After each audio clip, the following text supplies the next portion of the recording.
Bismillah. Halo, assalamualaikum warahmatullahi wabarakatuh. Salam sejahtera bagi kita semua. Om Swastiastu, Namo Buddhaya, salam kebajikan rahayu. Kenalin, nama saya Ahmad Waisi, mahasiswa semester 3 Prodi Ilmu Manajemen Universitas Teknologi Surabaya. Tugas kali ini saya buat dalam rangka untuk memenuhi tugas mata kuliah Budi Pekerti Madya dengan dosen Bapak Dodi Yanuar SEMM. Baik, tema saat ini adalah tentang agama dan budaya. Sebuah kisah inklusi sosial dari Desa Tambora, Bima, Nusa Tenggara Barat.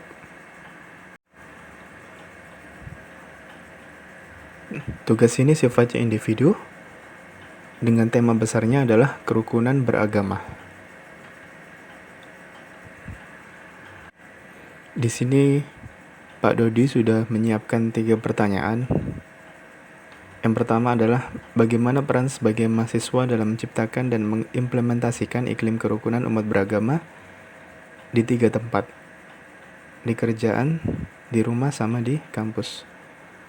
Pertanyaan kedua, bagaimana video di atas, setelah slide ini, menurut Anda, apabila dihubungkan dengan pendekatan penerapan watak utama di semester 1 dan juga toleransi, hubungannya apa gitu ya? Yang ketiga, apa yang menjadikan suatu penghalang dalam menciptakan kerukunan beragama dan bagaimana menjaga kerukunan umat beragama? Oke, sebelum kita jawab ketiga pertanyaan ini, ada baiknya kita lihat dulu video yang sudah di-share oleh Pak Dodi. Next.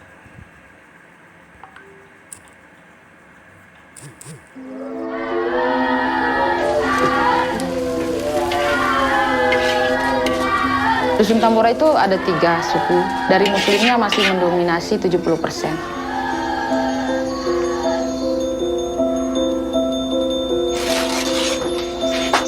Kesini itu awalnya 2008 ya. Agak sedikit punya rasa takut juga karena kita kaum minoritas gitu. Siapa tahu takutnya dijahatin sama orang gitu. Gimana ya kalau orang-orang baru tuh kayak ada rasa takut gitu. Itu loh warga baru. Oh iya, halo gitu. Hanya itu aja. Tapi untuk kenalan nama siapa tuh enggak. Kita dimanapun berada itu harus mencari lokasi yang ada sumber mata airnya. Nah, ketemu mata air yang di bawah pura ini, kita membuat sebuah tempat sembahyang di sana. Kalau di luar itu isunya udah ngeri sebenarnya saya dengar karena ada yang memberikan informasi bahwa Kampung Bali akan diserang, pura akan dibongkar.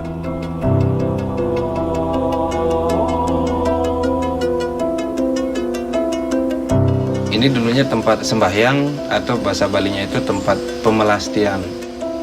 Mau tidak mau kita daripada ribut ya cari jalan baiknya aja. Tempat yang sudah kita dirikan itu ya kita bongkar sendiri, bukan mereka yang bongkar, tapi kita.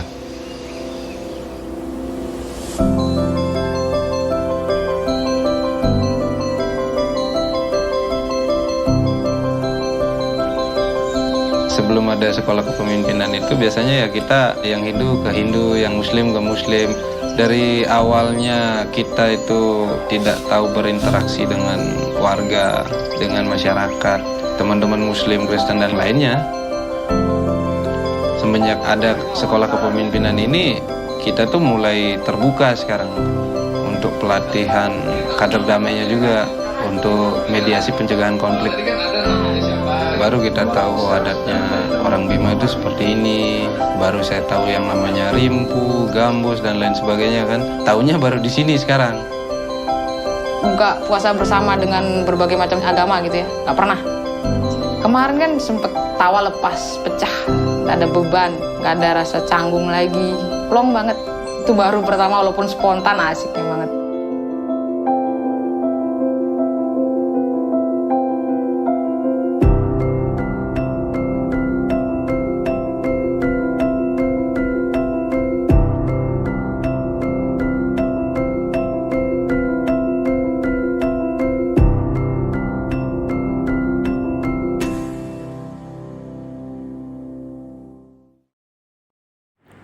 Pertanyaan pertama, bagaimana peran sebagai mahasiswa dalam menciptakan dan mengimplementasikan iklim kerukunan umat beragama di 3 tempat, ya, di lingkungan pekerjaan, tempat tinggal, dan lingkungan kampus.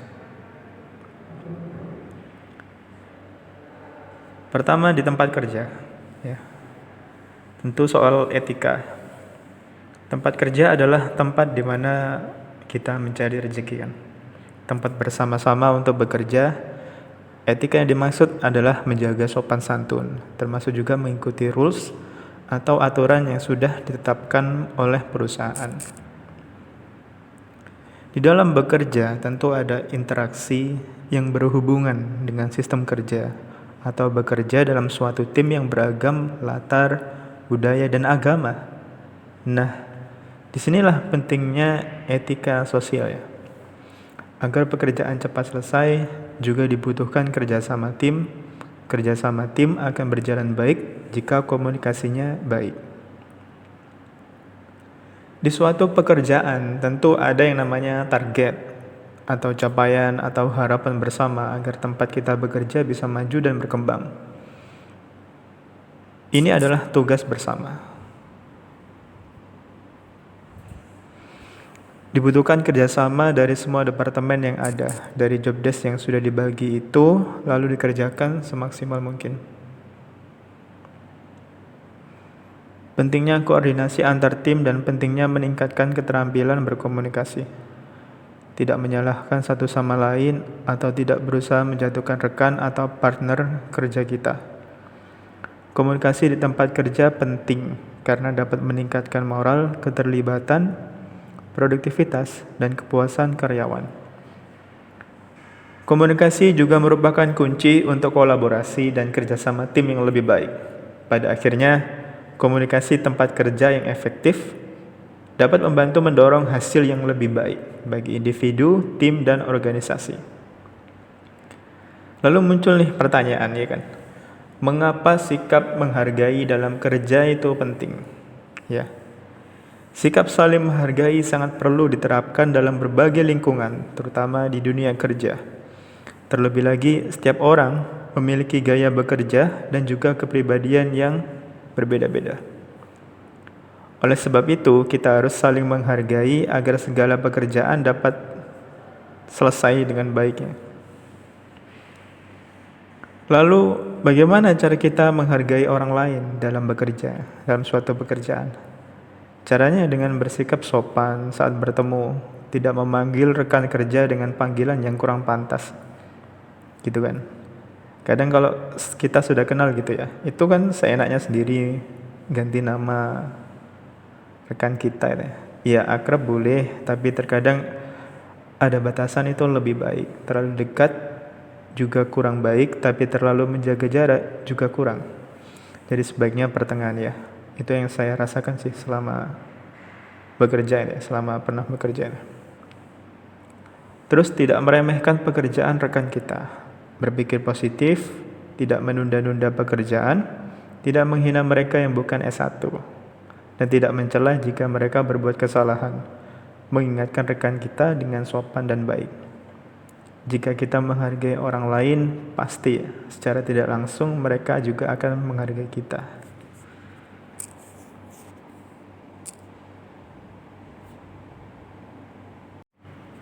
Lanjut pertanyaan kedua, apa hubungannya dengan pendekatan penerapan watak utama di semester 1 dan juga toleransi? Dalam video tersebut ya, hubungannya apa? Penerapan watak utama. Di semester 1 kita sudah diajarkan watak-watak utama oleh dosen kita Pak Wika dalam mata kuliah Budi Pekerti Pratama. Kelima watak utama itu adalah rela nerima, jujur, sabar, dan budi luhur. Manusia selalu berinteraksi dengan lingkungannya, baik lingkungan fisik maupun lingkungan sosial. Video tersebut menceritakan sebuah kisah inklusi sosial yang berlatar belakang agama dan budaya di Desa Tambora, Bima, Nusa Tenggara Barat, NTB. Tepatnya di Kampung Muslim Tambora. Videonya dibuat tahun 2016 ya. Jadi saat itu 70% Muslim, 25% Hindu, dan 5% Kristen. Pada awalnya memang ada penolakan dan pertentangan bagi pendatang yang selain non-Muslim selama beberapa tahun. Tapi hal itu kemudian direspon dengan mendirikan sebuah sekolah kepemimpinan. Nah, di sini ada pelatihan kader damai atau juru damai gitu ya, dan mediator konfliknya. Mediator saat terjadi konflik. Nah, di sana mulai belajar dan membuka pemahaman baru tentang Tambora itu sendiri. Perlahan mulai kenal dengan budaya Tambora. Mulai terbuka watak rela, nerima, dan budi luhur. Penerapannya dengan membuka sekolah kepemimpinan sebagai wadah belajar, wadah bersosial, dan wadah bermasyarakat. Di video itu juga kita lihat bahkan sampai berbuka puasa bersama dengan non-muslim. Belum pernah saya lihat hal itu dalam kehidupan saya pribadi ya. Hal ini sangat indah ya, sangat indah. Kerelaan itu kita lihat warga muslim membolehkan warga lain untuk mendirikan tempat sembahyang atau pemelastiannya dalam bahasa Bali. Tanpa watak rela dan nerima, tentu rasanya akan sulit ya. Juga watak nerima, warga Dusun Tambora menerima mereka yang non-muslim untuk ikut berbuka puasa bersama di bulan suci Ramadan. Jadi watak itu akhirnya muncul persatuan dan kebersamaan juga perdamaian. Di Tambora kita sudah lihat ternyata keberagaman bisa bersatu, bisa rukun. Bisa rukun. Perpaduan yang indah antara agama dan budaya. Di kampus kita UTS juga teman sekelas saya ada yang dari Nusa Tenggara ya. Ada perbedaan mulai dari bahasa, agama, dan budaya. Tentu kita merespon itu dengan menerapkan watak-watak utama, salah satunya dengan no bullying, tidak menertawakan bahasa mereka, tidak body shaming, dan lain sebagainya. Mau mengerjakan tugas kelompok dengan mereka yang berbeda agama dan budaya. Lalu soal toleransi, kita lihat di video sudah ada aplikasi toleransi. Toleransi beragama merupakan sikap saling menghormati, saling menghargai setiap keyakinan orang lain, tidak memaksakan kehendak, serta tidak mencela ataupun menghina agama lain dengan alasan apapun.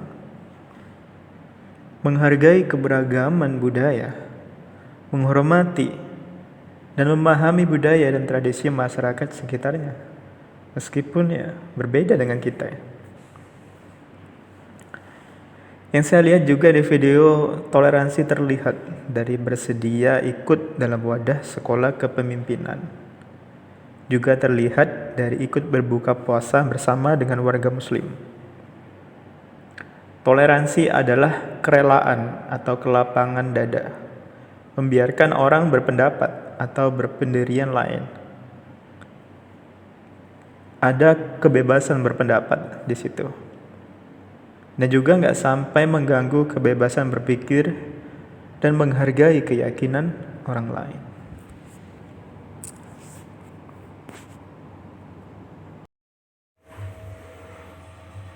Pertanyaan ketiga, apa yang menjadikan suatu penghalang dalam menciptakan kerukunan beragama dan bagaimana menjaga kerukunan umat beragama?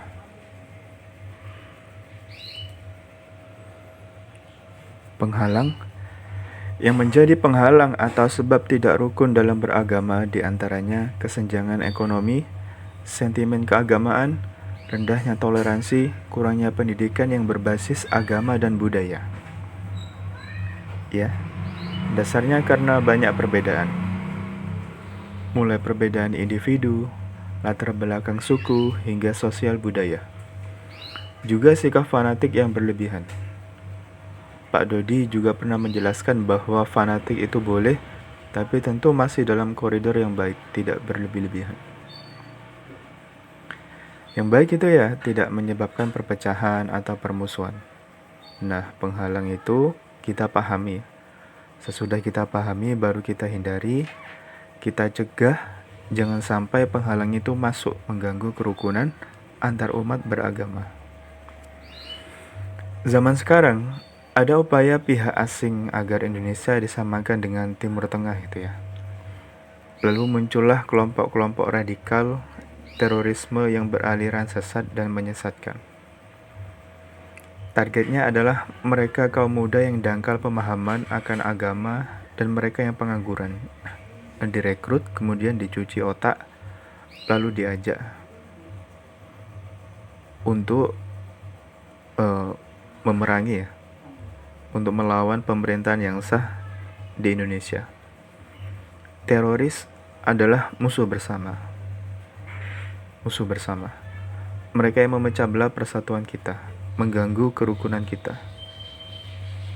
Agama manapun tentu tidak diajarkan untuk berbuat kejahatan. Mereka berusaha mengkambing hitamkan kaum muslim yang mayoritas ada di Indonesia. Dengan pemeluk agama lain, mereka berusaha agar pemeluk agama lain beranggapan atau punya pendapat gitu ya, ternyata Islam sejahat ini. Nah, itulah tujuan utama teroris itu, memecah belah persatuan kita. Yang jahat itu ya pelaku terorisnya, bukan agamanya. Lalu yang kedua, upaya apa yang bisa kita lakukan untuk mencegah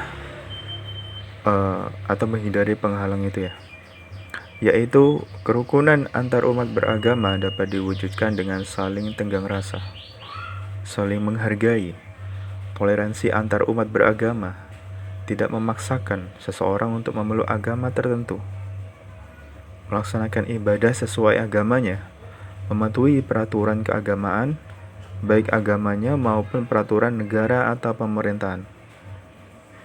Harus mengutamakan semangat kebersamaan, tetap saling menghormati persamaan hak dan kewajiban, serta saling menghargai perbedaan dalam berkeyakinan yang dijamin oleh Undang-Undang Dasar 1945 Pasal 29 tentang kebebasan beragama. Dalam lingkungan kampus, bisa dengan menghargai kebebasan berpendapat, tidak memaksakan suatu ide, saling pengertian dan saling menghargai satu sama lain. Sekian presentasi dari kami. Terima kasih. Kalimbo Ade Tambora.